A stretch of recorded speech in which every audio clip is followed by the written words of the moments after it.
आज की कहानी है एक अमीर आदमी, चमचमाती फॉर्च्यूनर कार और उसी कार के सामने चौराहे पर भीख मांगती उसकी तलाकशुदा पत्नी की, जो जयपुर की रियल घटना है। सुबह का समय था। जयपुर के गणेश चौराहे पर हर रोज की तरह जाम लगा हुआ था। इसी जाम में फंसी थी एक चमचमाती सफेद BMW कार। कार में बैठे थे रमेश चौधरी, एक नामी बिजनेसमैन जो अपने ड्राइवर के साथ एक जरूरी मीटिंग के लिए मुंबई जा रहे थे। जैसे ही उनकी कार चौराहे पर पहुंचती है, रमेश अपने ड्राइवर से कहते हैं, भाई साहब थोड़ा रुक जाओ, देखो जाम कितना लंबा है। इतनी भी क्या जल्दी है, सामने कितने लोग खड़े हैं। जल्दबाजी में कोई फायदा नहीं, आराम से चलते हैं, अभी काफी टाइम है हमारी मीटिंग में। ड्राइवर उनकी बात मानकर कार को चौराहे पर ही रोक देता है।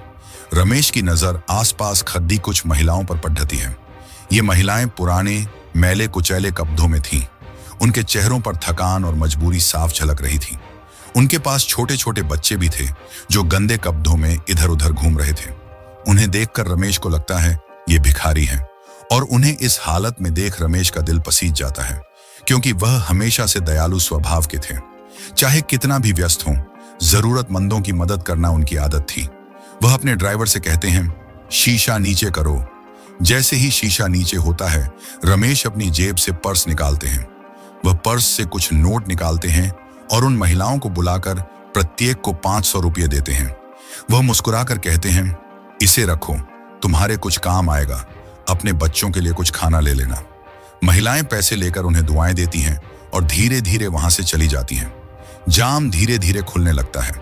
ड्राइवर कार को आगे बढ़ाने वाला होता है। तभी रमेश की नजर एक महिला पर पड़ी डसती है, जो उनकी कार की खिड़की के पास खड़ीदी होकर बार बार खटखटा रही थी।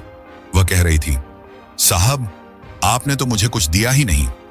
रमेश उसकी आवाज सुनकर चौंक जाते हैं। उनकी आंखें उस महिला के चेहरे पर टिक जाती हैं। चेहरा थकान और गंदगी से भरा था, लेकिन फिर भी कुछ जाना पहचाना सा लग रहा था। वह तुरंत शीशा नीचे करते हैं और उस महिला से कहते हैं, अरे तुम काव्या हो ना? वह महिला रमेश को देखकर रुक जाती है। उसकी आंखें नम हो जाती हैं। वह धीमी आवाज में कहती है, हाँ मैं काव्या हूं, लेकिन रमेश तुम यहां? रमेश का दिल धक से रह जाता है। दोस्तों, ये कोई और नहीं बल्कि उनकी तलाकशुदा पत्नी काव्या थी, जिससे उनका तलाक 4 साल पहले ही हो चुका था। रमेश हैरान परेशान होकर पूछते हैं, काव्या तुम इस हालत में? तुम तो एक अच्छे घराने की लड़की थी और कोर्ट में तलाक के समय तुमने मेरे से 50 लाख रुपए भी लिए थे। फिर भी तुम सड़क पर भीख मांग रही हो, दर दर की ठोकरें खा रही हो। क्यों काव्य? तुम तो आराम से जीवन भर बैठकर खा सकते थे, फिर यह हालत क्यों? यह सब सुन काव्या की आंखों से आंसू छलकने लगते हैं। वह कहती है, रमेश मुझे थोड़ा समय दो, मैं तुम्हें सब कुछ बताऊंगी। रमेश काव्य से कहता है, ठीक है, पर ऐसा करो तुम मेरी कार में बैठ जाओ पीछे वाली सीट पर। रमेश अपने ड्राइवर से कहते हैं, पीछे का दरवाजा खोल दो। ड्राइवर तुरंत पीछे का दरवाजा खोल देता है और काव्या कार में बैठ जाती है। लेकिन जैसे ही वह कार में बैठती है, आसपास के कुछ दुकानदार और राहगीरों को शक होने लगता है। उन्हें लगता है कि कहीं ये अमीर आदमी इस गरीब महिला को गलत इरादे से तो अपनी कार में नहीं बैठा रहा है। इसी सोच के साथ देखते ही देखते चौराहे पर भीड़ इकट्ठा हो जाती है। लोग सवाल करने लगते हैं, ये क्या हो रहा है? इस महिला को कहां ले जा रहे हो? सब उस आदमी पर गलत शक करने लगते हैं। काव्या के साथ जो औरतें भीख मांग रही थीं, वह सब भी वहां पर आ जाती हैं। बे कहती है, तुम इस व्यक्ति के साथ कहां जा रही हो? क्या यह तुम्हारे साथ कोई जबरदस्ती कर रहा है? कहां खड़ा हर आदमी कानाफूसी करने लगता है और उस आदमी से बोलता है, भाई साहब आप ये क्या कर रहे हो? ये सब देख काव्या तुरंत बोल पड़ती है, ये मेरे तलाकशुदा पति रमेश चौधरी हैं। मैं अपनी मर्जी से इनके साथ जा रही हूं। ये मेरे साथ कोई जबरदस्ती नहीं कर रही हैं।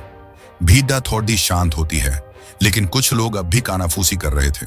कुछ लोग कहने लगे, ये तो कोई बड्ढा आदमी लगता है, इसने इस गरीब महिला को अपनी कार में क्यों बिठाया है? कोई तो बात है नहीं, तो ये अमीर आदमी एक गरीब महिला को क्यों बिठाएगा? शायद कोई गलत इरादा है। रमेश ये सब सुनकर गुस्सा तो होते हैं, लेकिन वह शांत रहते हैं, क्योंकि वह जानता है कि अगर कुछ कहा तो बात और बढ़ जाएगी। वह काव्या से कहते हैं, चलो हम यहां से चलते हैं। ड्राइवर गाड़ी स्टार्ट करता है और वे वहां से चले जाते हैं। रमेश काव्या को पास के एक होटल में ले जाते हैं। वह अपने ड्राइवर को कुछ पैसे देते हैं और कहते हैं, जाओ, बाजार से इनके लिए एक अच्छी साड़ी, चप्पल और कुछ जरूरी सामान ले आओ। ड्राइवर तुरंत जाता है और एक सुंदर नीली साड़ी, चप्पल और एक छोटा सा बैग लेकर लौटता है। रमेश काव्या से कहते हैं, होटल के वॉशरूम में जाओ, नहा लो और ये नए कपड़े पहन लो।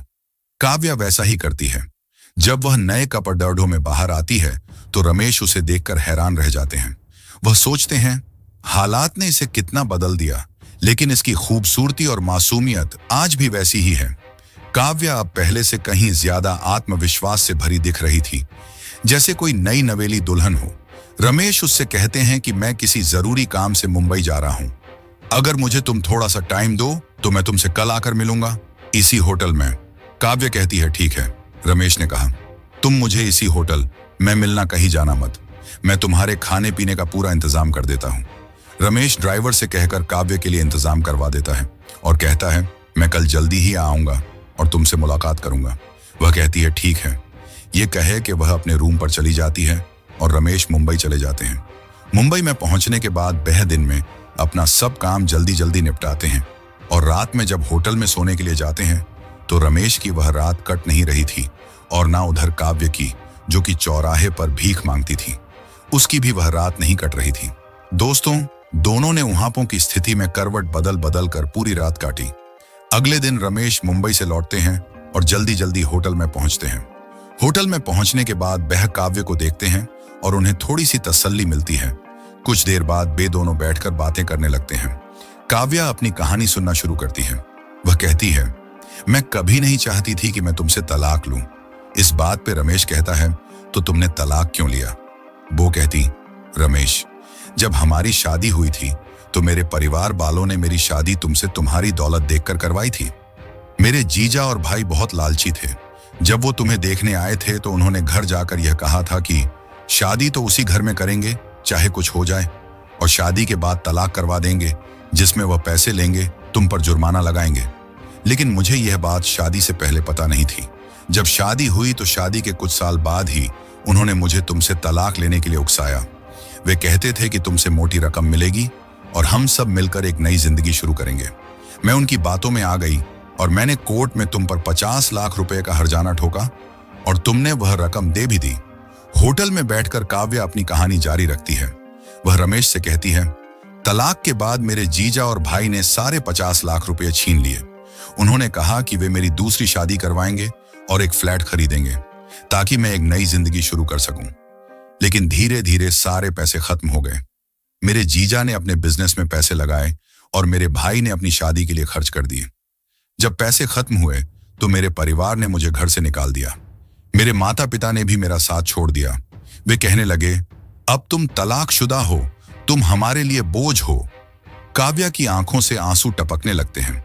वह आगे कहती है, मेरे पास कोई रास्ता नहीं था रमेश, मैं मजबूर थी। मैंने अपने घर वालों के चक्कर में अपना खुद का घर बर्बाद कर दिया। मेरे जीजा बहुत लालची थे, जिन्होंने यह सब करवाने के लिए मुझ पे बहुत प्रेशर डाला और मैं उनकी बातों में आ भी गई और अब मैं सड़क पर आ गई। जब मुझे घर से निकाल दिया तो मैंने शुरू में दूसरों के घर में काम किया, झाड़ू पोछा, जो भी कम मिलता कर लेती, लेकिन सब मुझे ताने मारते थे। इसलिए मैंने काम छोड़कर सड़क पर भीख मांगना शुरू कर दिया। और फिर एक दिन जब मैं स्टेशन पर भूख मांग रही थी तो वही गणेश चौराहे पर कुछ भिखारियों के साथ मेरी मुलाकात हुई। वे महिलाएं मुझे अपने साथ ले गईं और मैं भी उन्हीं के साथ चली गई, क्योंकि मेरे पास और कोई रास्ता नहीं था, और उनके साथ ही रहना शुरू किया और धीरे धीरे भीख मांगने लगी। मैं जानती थी कि यह गलत है, लेकिन मेरे पास और कोई चारा नहीं था। मैंने तुम्हें तलाक दे दिया, लेकिन मेरे दिल में तुम्हारे लिए वही प्यार था। मैंने हमारी शादी की तस्वीर अपने पास रखी, क्योंकि वह मेरी आखिरी उम्मीद थी। रमेश यह सब सुनकर स्तब्ध रह जाते हैं। उनकी आंखों से भी आंसू छलकने लगते हैं। वह सोचते हैं, कैसे एक इंसान का लालच किसी की पूरी जिंदगी बर्बाद कर सकता है। वह काव्या से पूछते हैं, मेरी माँ तुम्हें बहुत याद करती थी, तुमने कभी उनसे मिलने की कोशिश क्यों नहीं की? काव्या रोते हुए कहती है, मुझे शर्मिंदगी महसूस होती थी रमेश, मैं उनसे कैसे मिलती? मैंने तुम्हारे साथ गलत किया था। मैं सोचती थी कि माँ मुझे कभी माफ नहीं करेंगी। बातें करते करते 12 बज जाते हैं तो रमेश काव्या से कहते हैं, आज भी मेरी शाम को मुंबई में मीटिंग है, मैं फिर मुंबई जा रहा हूँ। अगर तुम मुझे अपना पता दे दो जहां तुम रहती थी तो मैं वहां से लौटकर तुमसे फिर मिलूंगा।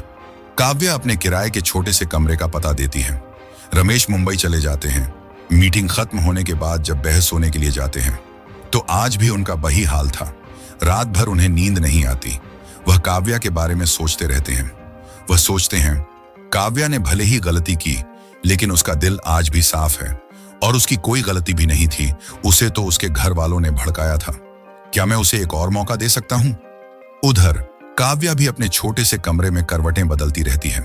वह सोचती है रमेश ने मुझे इतना सम्मान दिया, लेकिन क्या मैं उनके लायक हूं?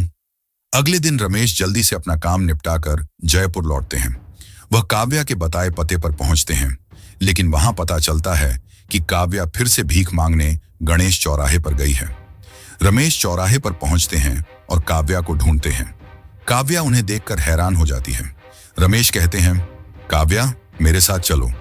वह काव्या को अपनी कार में बिठाते हैं और उसके किराए के कमरे की ओर चल पड़ते हैं। काव्या का कमरा छोटा सा था। एक पुराना बेड, कुछ टूटी फूटी चीजें और दीवार पर टंगी थी रमेश और काव्या की शादी की तस्वीर। रमेश उस तस्वीर को देखकर रुक जाते हैं। वह पूछते हैं काव्या, हमारा तलाक तो 4 साल पहले हो चुका था, फिर यह तस्वीर क्यों? काव्या फूट फूट कर रोने लगती है। वह कहती है रमेश, मैंने तुम्हें कभी तलाक देना नहीं चाहा था। मेरे परिवार ने मुझे बहकाया। मैं आज भी तुमसे उतना ही प्यार करती हूं जितना शादी के समय करती थी। यह तस्वीर मेरे लिए हमारी पुरानी यादों का सहारा थी। मैं इसे देखकर अपने आप को तसल्ली देती थी कि शायद एक दिन सब ठीक हो जाए। रमेश का दिल पिघल जाता है। वह कहते हैं काव्या, तुमने भले ही गलती की, लेकिन तुम्हारा दिल आज भी साफ है। मैं तुम्हें माफ करता हूं, लेकिन अब हम कानूनी तौर पर अलग हो चुके हैं। मैं तुम्हारी मदद जरूर करूंगा। वह काव्या से कहते हैं मेरी माँ तुम्हें बहुत याद करती थी, क्या तुम उनसे बात करना चाहोगी? काव्या की आंखें चमक उठती हैं। वह कहती है हाँ रमेश, मुझे माँ से बात करनी है। रमेश तुरंत अपनी माँ को फोन लगाते हैं और कहते हैं माँ, काव्या मिल गई है, उससे बात करो। काव्या माँ की आवाज सुनते ही फूट फूट कर रोने लगती है। माँ कहती है बेटी, तुम कहाँ थी? मैंने तुम्हें कितना याद किया। काव्या कहती है माँ, मैंने बहुत बड़ी गलती की, क्या आप मुझे माफ करेंगी? माँ तुरंत कहती हैं बेटी, गलतियां इंसान से ही होती हैं। तुम मेरी बहू हो, मैं तुम्हें हमेशा प्यार करती थी। रमेश, उसे घर ले आओ। रमेश अपनी माँ की बात नहीं टाल पाते। वह काव्या से कहते हैं चलो मेरे साथ घर चलो। काव्या हिचकिचाती है, लेकिन रमेश उसे भरोसा दिलाते हैं। वह काव्या को अपनी BMW में बिठाकर घर ले जाते हैं। घर पहुंचते ही उनकी माँ आरती की थाल सजाकर काव्या का स्वागत करती हैं। सास बहू गले मिलकर रोने लगती हैं। माँ काव्या का माथा चूमती हैं और कहती हैं बेटी, तुम वापस आ गई, अब सब ठीक हो जाएगा।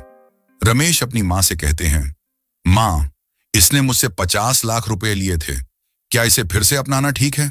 माँ जवाब देती हैं बेटा, अगर सुबह का भूला शाम को घर लौट आए तो उसे भूला नहीं कहते। गलतियां इंसान से ही होती हैं। अगर वह पछता रही है तो उसे माफ कर दो। रमेश काव्या को माफ कर देते हैं। वह काव्या को अपने बिजनेस में एक छोटी सी जिम्मेदारी देते हैं ताकि वह आत्मनिर्भर बन सके।